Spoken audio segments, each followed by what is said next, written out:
최대의 명절이 바로 유월절입니다.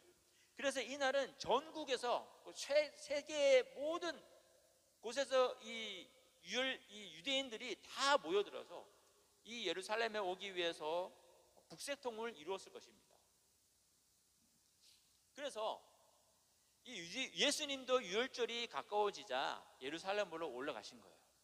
그런데 올라가 보니까 성전 안에서 이 본 광경은 어떤 광경이었습니까? 바로 소와 양과 비둘기 파는 사람들과 돈 바꾸는 사람들이었습니다. 그래서 예수님은 그냥 보고만 있을 수 없었는지 어떻게 하셨습니까?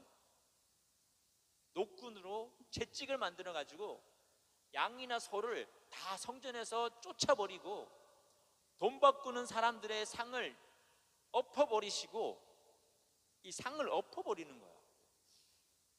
제가 어렸을 때 저희 아버님이 저희 형과 밥 먹다가 막 킥킥대고 장난치고 그러면은 제 아버님 상을 이렇게 엎어버리셨거든요. 그 다음에 밥을 못 먹어 굶었어요. 그렇게 어렸을 때 정말 아빠가 굉장히 무서웠거든요. 이렇게 예수님이 이 돈 바꾸는 사람의 상을 이렇게 엎어버리신 거예요. 이거를 그냥 그냥. 그러면서 예수님은 비둘기 파는 사람들에게 뭐라고 말씀하십니까? 이것을 가져가라. 그러면서 내 아버지 집으로 장사하는 집을 만들지 말라고 소리치셨습니다. 그렇다면 왜 성전 안에서 비둘기와 양과 소를 파는 사람들 그리고 돈 바꾸는 사람들이 왜 거기에 왜 있었을까요? 그리고 왜 예수님은 그들이 도대체 뭘 잘못했길래 저렇게 화가 난 사람처럼 아무런 법적인 정당성도 없이 사람들이 이 장사를 하지 못하도록 방해한 것일까요? 성전에서 장사를 하는 사람들은 그냥 한 게 아니에요. 자리세를 내고 정당하게 법적인 근거에 맞게 장사를 하고 있었을 텐데 과연 예수님의 행동에 대해서 우리는 그 행동을 어떻게 우리는 판단해야 될까요? 정당한 행동이었을까요? 아니요, 그렇지 않습니다. 예수님의 행동은 무모한 행동이고 장사하는 사람들에게 손해를 보게 해서 피해를 입힌 거예요. 자신이 마치 어떤 권력을 가진 사람처럼 너무나 당연하다는 듯이 행동했다는 것입니다. 그리고 당신의 질서를 무너뜨리는 마치 미친 사람처럼 볼 수밖에 없는 그런 행동인 거예요. 여러분 시장 가가지고 막 시장을 엎어보세요. 그 사람 어떻게 생각하겠어요? 그런 거랑 마찬가지거든요. 이 동물들과 동조는 무슨 죄가 있어요? 그죠? 성전과 또 무슨 관계가 있어요? 바로 이들은 성전에서 행해지고 있는 제사와 관계가 있습니다. 구약 성경의 레위기에 보면 하나님께서 이스라엘 백성들에게 거룩하신 하나님께 나아갈 수 있는 길을 열어주셨는데 그게 바로 제사였습니다. 그 제사를 통해서 백성들은 자신의 죄를 용서받을 수 있는 유일한 통로였습니다. 아니면은 죽어요. 바로 죄를 지은 사람은 용서받지 않으면 바로 죽습니다. 하나님께. 그래서 반드시 필요한 의식이었어요. 그리고 그 의식에 필요한 것이 뭐였냐면 바로 동물이었습니다. 그래서 없어서는 안 될 중요한 것이었는데 바로 제물인 거예요. 제물. 왜냐하면 이 제물이 없이는 하나님께 나아간다는 것은 있을 수 없는 일이고 그리고 그 제물이 있어야지만 나의 죄가 용서받을 수 있었고 하나님과의 관계가 좋아져서 회복될 수 있었던 것입니다. 그렇다면 그 제물들로 사용되는 그 동물들을 왜 그렇다면 성전에서 사람들이 팔고 있었을까요? 생각해 보세요. 우리 학교나 어떤 행사를 하면 그 입구에 어떤 사람들이 옵니까? 장사하는 사람들이 오잖아요. 그죠? 여러 번 학교 입학식이나 졸업식 때 이 꽃을 받는 사람들이 많이 오잖아요. 그죠? 그래서 입학식이나 졸업식에 참여하는 이 가족이나 지인들은 그 꽃을 직접 준비하거나 힘들기 때문에 거기서 꽃을 구입해서 이제 주잖아요. 자, 유월절에서 이 여러 군데 흩어져 살고 있던 그 유대인들이 예루살렘으로 다 모입니다. 그런데 모일 때 어떻게 모여요? 누구는 소를 끌고 와야 되고 누구는 양을 끌고 와야 되고 누구는 또 염소를 끌고 와야 됩니다. 그렇다면 이 큰 소를 자동차에 태우고 올 수 없잖아요. 그죠? 비행기에 태우고 올 수 없잖아요. 네? 자동차에 태우면 어떻게 될까요? 자동차에 찌그러지겠죠. 그리고 너무 멀리 있는 사람들은 걸어서 예루살렘까지 온다는 것이 너무 힘든 거예요. 그리고 만약에 데리고 오다가 이렇게 오다가 다리라도 다쳤어. 그러면 힘들게 데리고 왔는데 그걸 제물로 바칠 수 없는 거예요. 왜? 흠 있는 제물은 하나님께 드릴 수 없거든요. 예? 그렇기 때문에 이런저런 이유로 인해서 성전에서 동물을 파는 사람들이 있을 수밖에 없었던 거예요. 편리를 위해서. 그렇지 않으면 명절 때 예루살렘은 아주 난리가 날 거예요. 그렇기 때문에 이 성전 안에서 동물을 파는 사람들이 없어서는 안 되는 것이었습니다. 그리고 여러분 요즘 여행 가면 어딜 많이 가요? 이제 휴가철이 이제 곧 오는데 여행 가면 국내보다 외국을 많이 가잖아요. 왜? 저렴하기 때문에. 제주도 가는 것보다 이 동남아 가는 게 더 저렴해요. 그래서 외국 여행을 선호하는데, 그런데 외국에 여행 갈 때 준비해야 할 것 중에 중요한 것이 하나 있습니다. 뭔지 아세요? 네? 예, 맞습니다. 맞습니다. 무조건 여권 중요하지만 더 중요한 것이 있어요. 그렇죠. 돈. 어떤 돈? 그렇죠. 외국 돈. 외국 돈으로 미리 바꿔서 가야 돼요. 그걸 뭐라고 해요? 두 글자로? 네, 환전이라고 하죠. 환전. 그래서 그 나라의 환율에 따라서 한국 돈을 가지고 그 나라의 돈을 바꾸게 되는 게 환전인데, 성전에서 돈을 바꾸는 사람도 마찬가지예요. 성전세 이것이 있는데, 그 성전세를 내기 위해서는 매년마다 반세기를 바쳐야 돼요. 20세 이상인 유대인 남자는. 그래서 모두 성전세를 내도록 되어 있는데, 그 성전세는 순도가 높은 은으로 만들어진 세겔 주화만 가능하도록 법으로 정해졌습니다. 그러니까 예루살렘으로 오는 모든 유대인들의 약점을 이용해서 동물들을 싸게 사들여와서 성전에서 훨씬 비싸게 팔고, 또 성전세를 매년 기준에 맞는 돈만 받기 위해서 돈을 받고 그 돈을 파는 거예요. 그래서 제사장들은 그것을 통해서 엄청난 돈을 벌어들게 되는 겁니다. 이 돈으로 뭘 해요? 자신의 권력을 유지하는 데 사용한 거예요. 예수님은 이 모든 것을 알고 계셨던 것입니다. 예? 그러니까 이제 예수님의 한 행동에 대해서 좀 이해가 가시지 않나요? 그렇죠? 왜 예수님이 이 상을 엎으셨는지, 동물들을 왜 채찍으로 쫓아버리셨는지. 이렇게 예수님은 동물들을 내쫓으시고 돈을 바닥에 부어버리시면서 동물들은 막 이리저리 뛰어다니고, 소가 울지 염소가 울지 양이 소리 내지 막 난리가 났을 겁니다. 그래서 그것을 보고 있는 그 유대 지도자들, 서기관 바리새인들, 종교 지도자들은 어떻게 해서든 자신의 재산을 이렇게 불리는 수단인데 그것을 예수님이 엎어버리니까 얼마나 믿겠습니까? 그러니까 어떻게 해서든 죄목을 붙여가지고 예수님을 죽여야겠다는 생각을 했을 것입니다. 그리고 예수님이 하신 말씀이 있습니다. 뭐라고 말씀하셨습니까?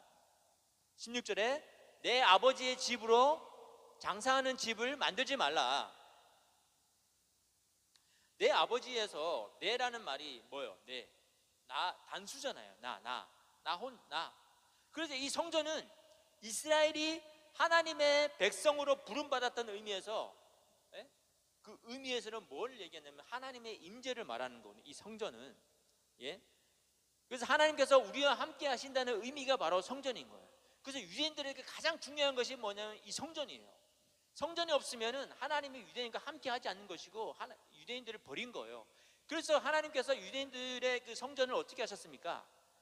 선지자를 통해서 돌아오라, 죄를 짓지 마라, 회개하고 돌아오라 했는데 유대인이 돌아오지 않으니까 결국 성전을 파괴해 버리잖아요. BC 586년에. 그래서 다 그 포로로 끌려가고, 누구는 아수르, 누구는 바벨론, 페르시아로 끌려가가지고 거기서 종으로 사는 거예요, 노예로. 그렇게 완전히 폐허가 돼버린 이스라엘입니다. 왜? 그 성전에서 하나님 섬긴다고 하면서 다른 짓을 하고, 하나님의 말씀을 순종하지 않았기 때문에. 그래서 거룩하신 하나님을 인간이 만날 수 있는 유일한 통로가 바로 이 성전인데, 그리고 그 성전에 대해 유대인들의 역사는 언제로 올라가냐면 솔로몬 시대로 올라갑니다. 솔로몬 때 이 지은 화려한 성전, 지금까지 그런 성전이 없었습니다. 이 성전, 왜? 하나님께서 불순종으로 인해서 아까 말씀드린 성전을 완전히 파괴해 버린 거예요. 그리고 페르시아 왕 휘로스, 성경에는 고레스로 하는데, 그때 포로로 데리고 온 유대인들을 예루살렘으로 보내면서 스룹바벨을 통해서 성전을 다시 건축하게 합니다. 그것이 두 번째 이 성전입니다. 그리고 그 당시 성전은 헤롯이 BC 19년에 시작해서 AD 46년에 완공이 되는 그런 성전이었거든요. 그래서 예수님이 그 성전을 뭐라고 합니까? 3일 동안에 일으킨다고 말씀하셨습니다. 유대인들이 몇 년 만에 지었어요? 46년 동안 지은 성전을. 그러니까 얼마나 황당합니까? 말이 안 되는 거예요. 미친 사람처럼. 46년간 수많은 사람들이 건축했지만 아직 미완성 상태인 그 성전을 예수님이 3일 만에 일으키신다는 말이 인간의 눈으로 볼 때는 전혀 불가능한 일이죠. 그렇다면 예수님이 거짓말 하신 걸까요? 아니죠. 3일 만에 일으키시겠다는 말을 하실 때는 분명히 그 이유가 있을 것입니다. 바로 그 이유는 예수님과 관계가 있습니다. 21절에 보면 읽어보겠습니다. 그러나 예수는 성전된 자기 육체를 가리켜 말씀하신 것이라. 육체. 이 말은 예수님이 하신 말씀이 아니라 사도 요한이 예수님의 말씀을 해석한 것입니다. 이 요한복음 쓴 요한이 성전된 자기 육체라는 말은 자기 육체의 성전을 말해요. 그렇다면 예수님의 몸이 바로 성전이 되는 거예요. 인간이 돌로 만든 성전은 하나님의 의에 이르지 못하지만 예수님의 몸인 이 성전은 모든 사람을 하나님께로 나아갈 수 있는 길을 열어주시는 거예요. 예수님께서 보여주신 그 행동과 말씀을 통해서 제자들이 깨달은 것이 있습니다. 바로 17절에 보면 제자들이 성경 말씀에 주의 전을 사모하는 열심히 나를 삼키리라 한 것을 기억하더라. 나중에 이것은 시편 69편 9절 말씀이거든요. 그래서 이 사모하는 열심이 뭐냐면 끓는 열정을 말하는 거예요. 이 열정은 마치 사랑하는 연인을 빼앗긴 사람의 마음속에 불타오르는 참을 수 없는 그 뜨거운 감정을 말합니다. 하지만 나쁜 의미로는 시기, 질투 이 뜻을 말하기도 하는데, 그리고 이 삼키리라는 말은 태우다, 멸하다 그런 의미로 쓰여졌습니다. 그래서 이 말은 하나님을 향한 불타는 열정 때문에 앞으로 예수님께 닥치게 될 고난과 죽음을 의미하는 말인 거예요. 실제로 예수님은 하나님을 향한 열정 때문에 어떻게 됩니까? 하나님의 법을 지키지 않는 그 유대 종교 지도자들과 계속해서 갈등을 빚었습니다. 그리고 결정적으로 고난 주간에 성전에서 다시 엎으시고 나사로를 살린 사건으로 인해서 예수님은 죽임을 당하게 되는 거예요. 이렇게 성전을 향한 예수님의 열정은 그 어떤 사람도 감히 시도하지 못한 일을 과감하게 할 수 있게 했고, 이 일은 제자들의 머릿속에 강하게 기억되고 예수님이 진정 메시아라는 것을 확신을 갖게 했다는 것입니다. 현재는 잘 모르지만 시간이 지나면 깨달아지는 그런 거예요. 똑같은 뜻으로 22절에 보시면 죽은 자 가운데서 살아나신 후에야 제자들이 이 말씀하신 것을 기억하고 성경과 및 예수의 하신 말씀을 믿었더라고 말씀하고 있습니다. 그러니 이 당시에는 제자들도 예수님이 왜 그런 일을 행동을 하셨는지 몰랐던 거예요. 언제 알았냐면 예수님이 죽으시고 살아나신 후에 알았다는 거예요. 그리고 믿었다는 겁니다. 많은 사람들이 예수님께서 행하시는 그 기적적인 일들을 보면서 예수님을 믿었다고 기록하고 있습니다. 자, 예수님께서 이스라엘 절기 때마다 그 절기의 성격에 맞는 메시지를 선포하셨는데, 세례 요한이 두 번이나 고백한 바로 하나님의 어린 양으로서 우리의 죄를 지고 십자가에서 우리를 대신해서 피를 흘리시고 죽으시는 그 유월절 어린 양이 바로 누구냐면 예수님이십니다. 따라서 예수님은 하나님의 일을 시작한 지 3년 동안 계속해서 유월절에 예루살렘으로 올라가셔서 하나님의 일을 하셨어요. 그리고 결국 유월절 어린 양으로 역할을 십자가에서 죽으시는 것으로 완수하셨습니다. 자, 하나님께서 이집트에 10가지 재앙을 내리실 때 마지막 장자의 재앙이라고 했잖아요. 이 재앙이 어떻게 넘어간다고 했습니까? 재앙이 닥치지 않는 사람은 어린 양의 피를 바른 집은 재앙이 닥치지 않는 것처럼 유월절 어린 양으로 우리를 대신해서 피를 흘리시고 죽으신 그 예수님이 바로 하나님의 아들이시라는 것을 진심으로 믿고 사는 사람들은 그 죄의 결과인 죽음, 영원한 죽음이 아니라 바로 영원한 생명이 그 사람에게 주어지는 거예요. 바로 저와 여러분에게 그것이 주어지는 것입니다. 무엇이요? 무엇이 주어진다고요? 영원한 생명. 여러분 정신을 차리고 들으셔야 돼요. 그래서 예수님의 기적을 베푸시는 것을 본 사람들은 23절처럼 어떻게 했다고 말합니까? 예수님의 이름을 믿었다고 기록하지만 예수님은 어떻게 했습니까? 그 몸을, 자기 몸을 그 사람들에게 의탁하지 아니하셨어요. 왜? 의탁하지라는 말은 신뢰하다, 믿다, 믿고 맡기다라는 뜻을 가지고 있거든요. 그럼 왜 그들을 믿지 않으셨냐면 이 기적을 보고 믿는 믿음은 진정한 믿음이 아니었기 때문입니다. 그래서 많은 사람들이 예수님을 영접한 것은 아닙니다. 24절에 보시면 모든 사람을 아신다고 말하고 있습니다. 모든 사람을 아신다. 이 말은 예수님이 의탁하지 않으신 이유, 즉 사람들을 믿지 않으신 이유를 말하고 있는 거예요. 아신다는 말은 뭡니까? 헬라어로 기노스코라는 말인데 히브리어로 야다라는 말이에요. 이 야다, 기노스코는 경험을 통해서 아는 거고 결혼한 남녀가 서로 몸과 마음이 하나가 될 때 알다라는 그 뜻을 가지고 있습니다. 그래서 예수님은 이 모든 사람을 다 알고 계시는데 기적을 행하실 때는 마치 모든 것을 다 바치고 헌신할 것 같이 따라다니다가도 자신에게 조금이라도 손해가 생기면 바로 손바닥 쥐듯이 배신하는 그것이 바로 인간입니다. 바로 저와 여러분이 그런 사람들이란 말이에요. 예수님을 우리를 구원하실 유일하신 하나님으로 믿고 그 말씀을 따라서 순종하면서 살아야 되는데 많은 사람들은 예수님을 자신의 욕망을 이루기 위한 예수님을 이용해서 돈을 많이 벌거나 권력을 가지려는 사람들도 많았던 것입니다. 지금도 마찬가지입니다. 그것도 바로 옆에서 따라다녔던 그 예수님의 제자들마저도 그랬습니다. 그들은 서로 어떻게 했습니까? 높아지기 위해서 따라다녔고 노력했습니다. 오늘날에 예수님을 믿는 우리의 마음속에도 어쩌면 자신의 계획을 이루기 위해서 내 뜻을 이루기 위해서 예수님을 그 목적을 위해서 믿는 사람들이 있지 않은지 한번 생각해 봐야 됩니다. 예수님의 제자들도 그랬던 것처럼 목사들도 그런 유혹에 벗어날 수가 없습니다.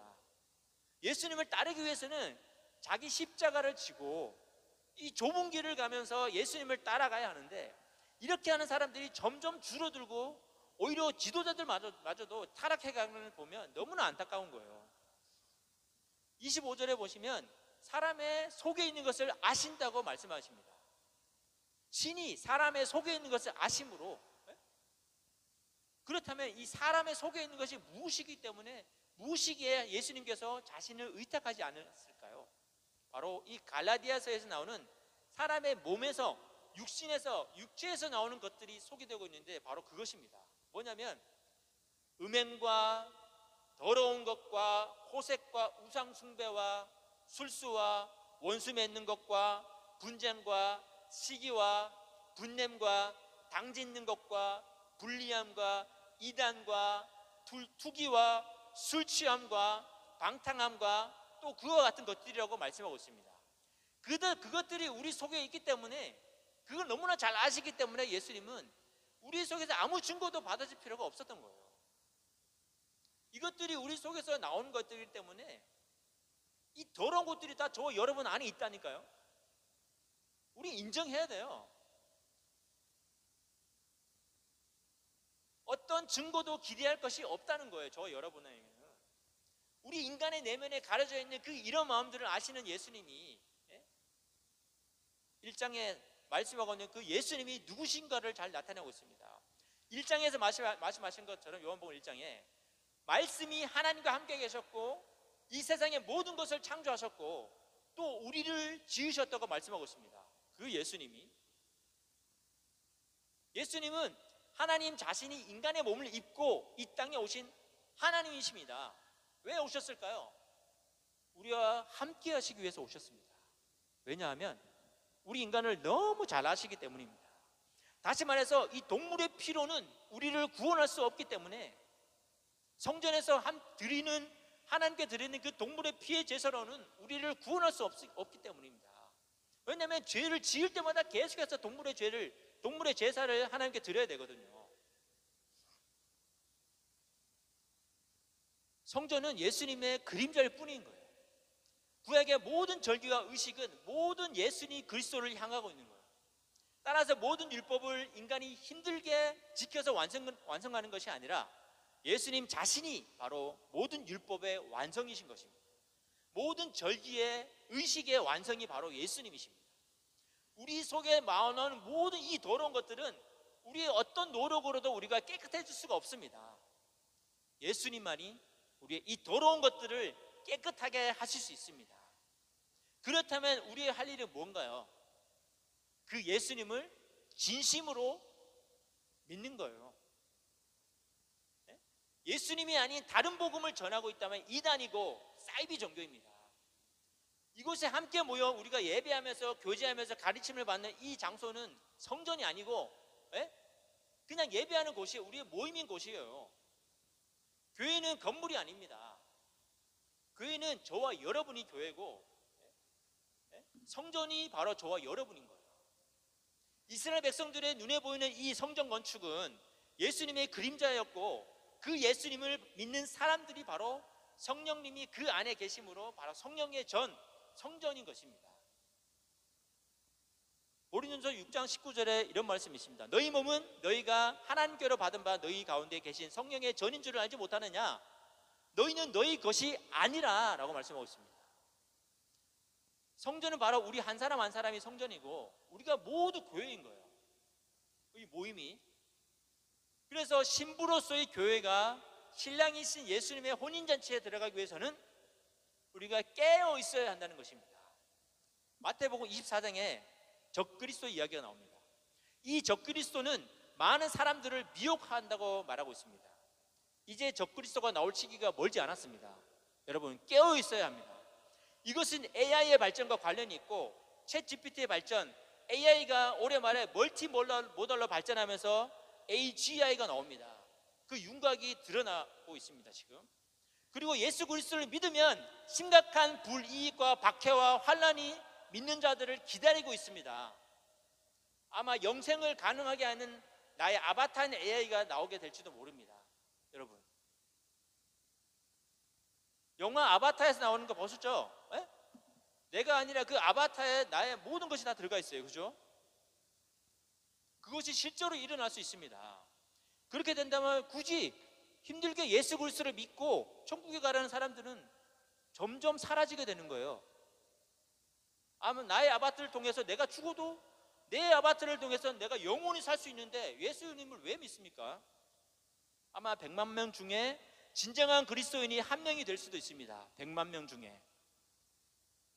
그렇다면 한국에서 50명만 그리스도인으로 핍박을 받고 예수님 다시 오시는 그날 영원한 하나님 나라에 들어간다는 얘기가 되는 거예요. 믿음은 50명? 너무 적지 않습니까? 그죠? 이 대한민국에 크리스천이 얼마나 많은데? 에? 대한민국 크리스천이 몇 명입니까? 10%만 해도 700만 명인데 500만 명인데 그 중에서 50명이라네요. 50명. 그냥 제가 말씀드린 거예요. 숫자는 그만큼 마지막 때 이 환란이 우리가 생각하지 못하는 엄청난 환란이 우리에게 기다리고 있다는 거예요. 도둑이 밤에 오는 것처럼 예수님은 언제 오실지 모릅니다. 오직 아버지 하나님만 알고 계시다고 예수님이 말씀하셨어요. 따라서 우리는 항상 깨어서 그 등불의 기름이 되는 하나님의 말씀을 우리가 굳게 붙잡고 있어야 한다는 것입니다. 여러분, 마지막 날, 종말의 날에 이 스마트폰, 우리가 편하게 누리고 있는 이 모든 것들은 계속 이게 영생을 줄 수 있다고 믿던 그 아바타까지도 모든 것은 사라지게 되는 거예요. 이 세상의 모든 것들은 단 하나 남는 것이 있습니다. 뭘까요? 네? 단 하나 남는 것이 있습니다. 바로 하나님의 말씀입니다. 영원한 것은 이 하나님의 말씀밖에 없는 거예요. 스마트폰, 이 성경책도 이게 다 빼앗길 날이 옵니다. 지금 막 돌아다니고 막 성경책 막 버리고 그러잖아요. 그렇기 때문에 이 성경을 우리는 어떻게 해야 됩니까? 우리 뇌에 기록을 해야 돼요. 마음속에. 우리 뇌와 마음속에 창세기부터 계시록까지 다 기록을 하고 있어야 돼요. 왜? 빼앗기고 더 이상 못 보는 날이 오는 거예요. 이게 북한이 지금 그렇잖아요. 성경책 딱 나오잖아요. 그럼 바로 사형입니다. 믿을 수 있겠어요? 예수님을? 근데 안 믿는다고 그냥 말아버리지. 예수님께서 부활하시고 승천하셨을 때는 제자들의 머릿속에 이 예수님의 말씀과 함께 다니면서 기적들을 경험한 기억이 있기 때문에 그냥 글로 작성할 필요가 없었어요. 그런데 그들이 죽기 전에 이제 죽으면 어떻게 됩니까? 이제 제자들이 사라지는 거예요. 그래서 복음서를 기록한 거죠. 마태복음부터 요한계시록까지 사도들이 기록해 놓은 거예요. 성령의 감동으로. 우리가 성경책을 다 빼앗기고 우리 집에 우리에게 칩을 심어서 다 조종하는 시대가 올 텐데 어떻게 우리가 믿음을 지킬 수 있습니까? 앞으로 이 박해를 감당하기 위해서는 어떻게 해야 됩니까? 우리가 도대체 믿음이 필요한 거예요. 믿음은 들음에서 나고 들음은 그리스도의 말씀으로 난다고 말씀하고 있습니다. 로마서 10장 17절에. 자, 하나님의 말씀을 우리가 열심히 듣고 예수님의 말씀을 기억하고 있어야 합니다. 그래야 가능한 거예요. 다 빼앗길 날이 온다니까요. 이제. 그래서 지금 우리의 믿음으로는 안 돼요. 좋은 교회가 어딘지 찾아다닐 필요가 없습니다. 크리스천의 각자 도생이에요. 각자 도생. 어딜 가도 다른 복음이 우리를 미혹하고 있어요. 우리가 건물이 좋은 교회, 시스템이 잘 되어 있는 교회, 편하게 예배할 수 있는 교회, 사람들이 친절한 교회, 밥이 맛있는 교회, 목사님의 말씀이 좋은 교회, 어디를 찾아다닌단 말입니까? 그 찾아다녀도 다 똑같습니다. 그것은 예수님을 믿는 게 아니라 내 입맛에 맞는 그리스도를 찾고 있는 거예요. 마치 예수님 당시에 자신들이 원하는 그리스도의 모형을 만들어 놓고 그것과 다른 예수님을 십자가에서 처형시키는 것 인간들과 다르지 않은 거예요. 하나님께서 정하신 그 마지막 날에 예수님이 성전이 되셔서 예수님의 신부인 교회, 바로 저와 여러분인 거예요. 부모님의 믿음으로 하나님 나라에 들어가는 것이 아닙니다. 여러분, 왜 항상 부모님 믿음에 의지해야 됩니까? 여러분이 부모님을 올바로 인도해야 됩니다.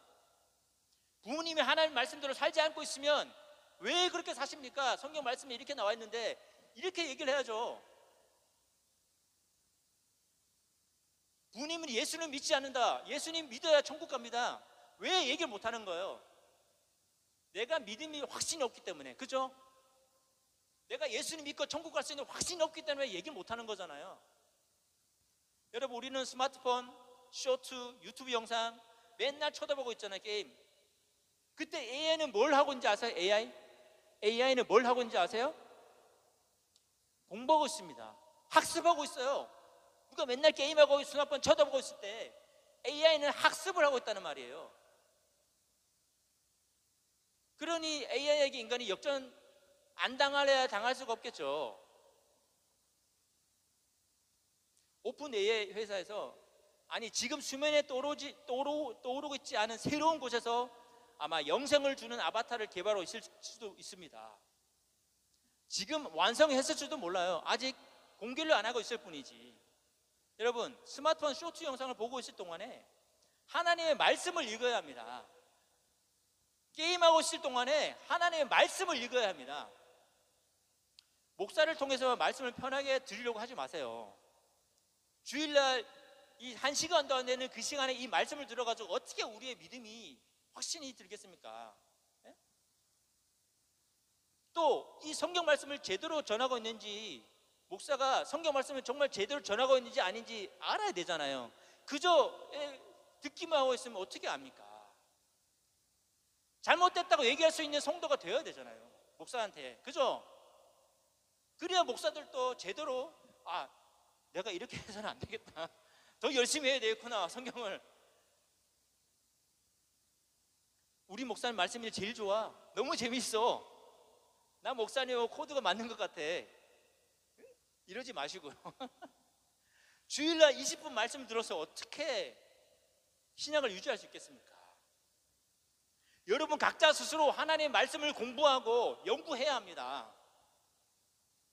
왜냐하면 목사들도 이 말씀을 연구하지 못하는 정말 한국교회 아픈 이 교회 현실입니다.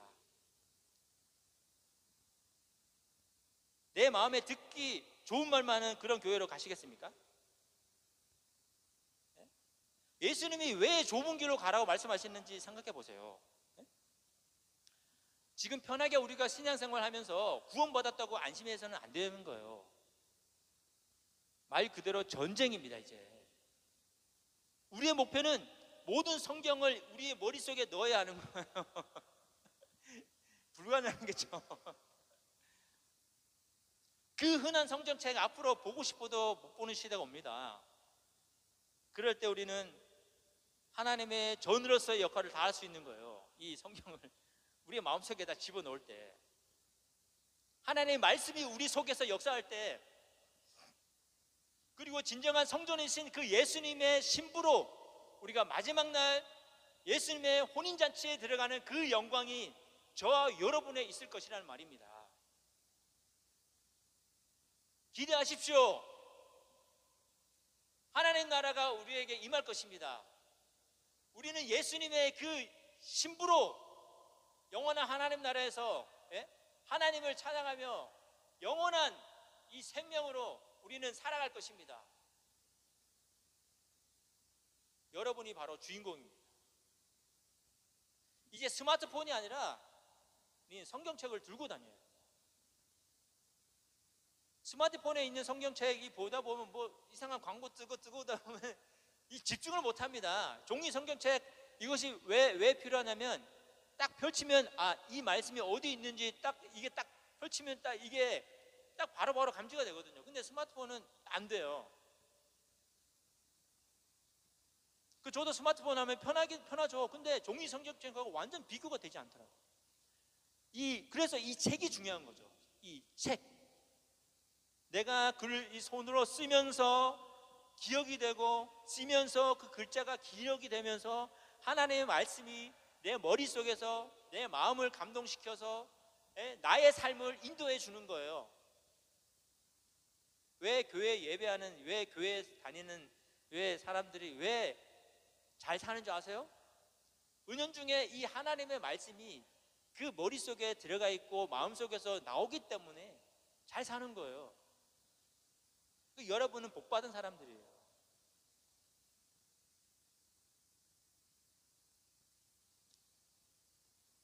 우리는 이 성전된 몸된 예수님의 지체로서 우리의 각자 성전을 하나님의 말씀으로 우리를 채울 때, 그 어떤 이단도 잘못된 가르침도 우리를 유혹할 수 없습니다.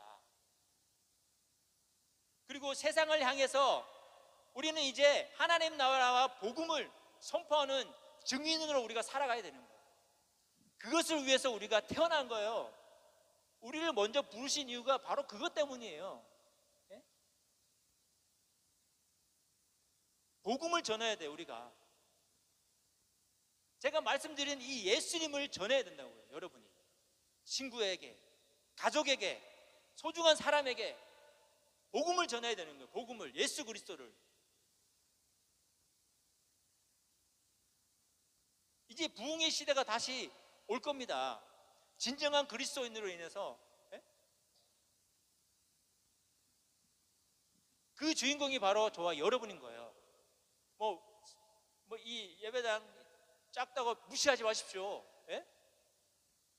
여러분, 변화된 한 사람이 세계를 변화시킬 수 있는 거예요. 한 사람의 믿음의 한 사람을 통해서, 예? 대한민국이 변하고 세계가 변하는 거예요. 그것을 상상해 보십시오. 쓸데없는 시간에 우리가 낭비할 지금 시간이 없습니다. 너무 지금 긴박하게 세계가 돌아가고 있고, 우리가 스마트폰을 계속 쳐다보고 있을 때 AI는 공부하고 있다니까요. 어떻게든 이 세상을 지배해 볼까?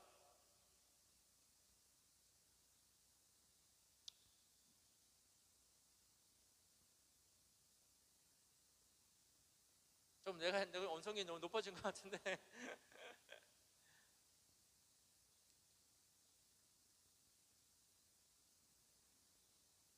한 사람을 기다리고 있습니다. 한 사람. 그 한 사람 한 사람이 바로 저와 여러분이 되기를 소망합니다. 믿음의 한 사람. 기도하겠습니다.